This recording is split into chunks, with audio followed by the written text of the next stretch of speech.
Bueno, ya. En esta oportunidad presentaré el análisis de 5 actividades propuestas relacionadas con los avances de la biotecnología y los desafíos que presentan para lo que es el derecho boliviano. A pesar de que nuestro Código Civil y Código de Familias regulan diversos aspectos sobre la personalidad jurídica y la filiación, existen nuevas situaciones científicas que todavía no cuentan con la regulación específica en Bolivia. Como primera pregunta tenemos el estatus legal de los embriones congelados. En Bolivia no existe una ley que regule el destino de los embriones congelados, obtenidos mediante técnicas de reproducción asistida. El Código Civil protege al concebido, pero fue elaborado pensando en el embarazo dentro del vientre materno y no en los embriones que pertenecen criopreservados en una clínica. Si una pareja se divorcia y ambos reclaman el destino de esos embriones, el juez tendría que resolver el conflicto aplicando la Constitución Política del Estado, los tratados internacionales sobre derechos humanos y la jurisprudencia internacional.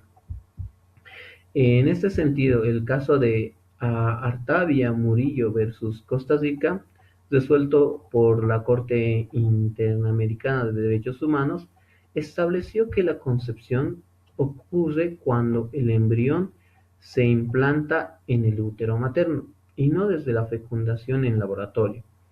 Por ello, un embrión congelado no posee la misma protección jurídica que una persona nacida.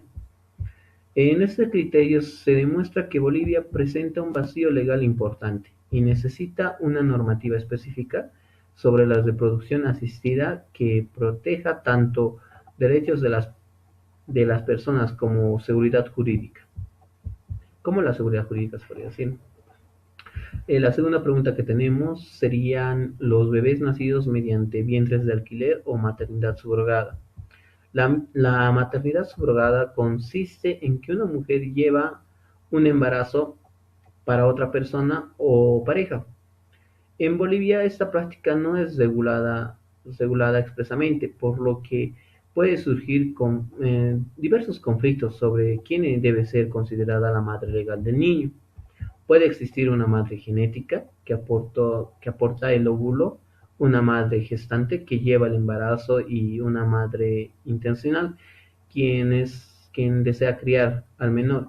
Esta situación puede afectar el derecho del niño a tener una identidad, una nacionalidad y una filiación claramente establecidas. El Tribunal Europeo de Derechos Humanos ha señalado que en estos casos siempre se debe prevalecer el interés superior del niño, garantizando su identidad y su estabilidad familiar. Asimismo, algunos estados de México, como Tabasco y Sinaloa, cuentan con leyes que regulan la maternidad subrogada y establecen procedimientos para reconocer legalmente a los padres. Por ello, considero que Bolivia debería incorporar una regulación que garantice la protección integral del menor y evite conflictos familiares y legales. Como tercera pregunta tenemos la manipulación genética a los llamados bebés a la carta.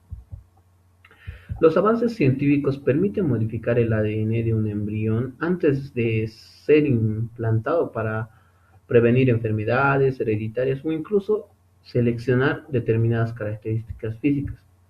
Actualmente Bolivia no posee una ley específica que regule ese tipo de prácticas. Sin embargo, existe un importante instrumento internacional, la Declaración Universal sobre el Genoma Humano y los Derechos Humanos de la UNESCO.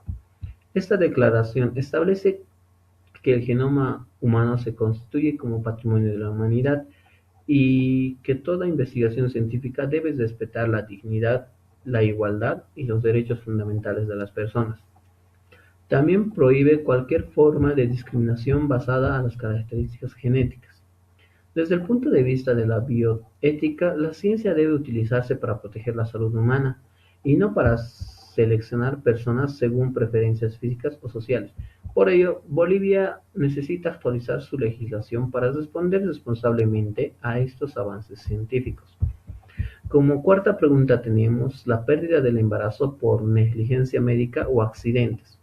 Cuando un tercero provoca la muerte de un feto por un accidente de tránsito o una negligencia médica, o cualquier accidente también podría ser, no solo de tránsito, podría ser mediante un golpe o demás, va a surgir un debate sobre si corresponde aplicar el delito de homicidio. En Bolivia, el delito de homicidio protege principalmente a las personas nacidas con vida. Por ello, cuando un feto fallece antes del nacimiento, generalmente no se configura ese delito, porque aunque pueda existir una responsabilidad civil o penal, dependiendo del caso, no va a afectar directamente o no se va a tomar directamente al feto como víctima. En esta situación se podría decir que deja al concebido con una protección penal limitada. También podemos mencionar que en países como Estados Unidos existen leyes conocidas como las leyes de víctimas no nacidas, que reconocen al feto como víctimas cuando fallece por actos de violencia. Asimismo, también podemos decir que la jurisprudencia colombiana ha desarrollado criterios para reforzar la protección del no nacido todavía. Pero yo considero que en Bolivia debería analizar estas experiencias internacionales para brindar una mayor protección jurídica al concebido y también a lo que son los derechos de los padres afectados. Bueno, finalizamos con la quinta pregunta, que sería el destino de los bienes de un concepturus que nunca llegan a ser. El Código Civil boliviano permite dejar la herencia al llamado concepturus, es decir, a una persona que todavía no ha sido concebida, pero cuya futura existencia se espera. Sin embargo, la legislación boliviana no establece cuánto tiempo puede permanecer esos bienes esperando a que ocurra la concepción. Esto puede generar problemas porque el patrimonio permanece inmovilizado durante muchos años, afectando así la seguridad jurídica y la administración de los bienes. En países como Argentina y España existen mecanismos legales que establecen límites o condiciones para evitar que la herencia permanezca indefinidamente sin ser distribuida. Por ello, sería conveniente que Bolivia establezca plazos claros para proteger tanto la voluntad del testador como los derechos de los demás herederos. Hasta aquí sería lo que es la temática del video. Muchas gracias por su atención.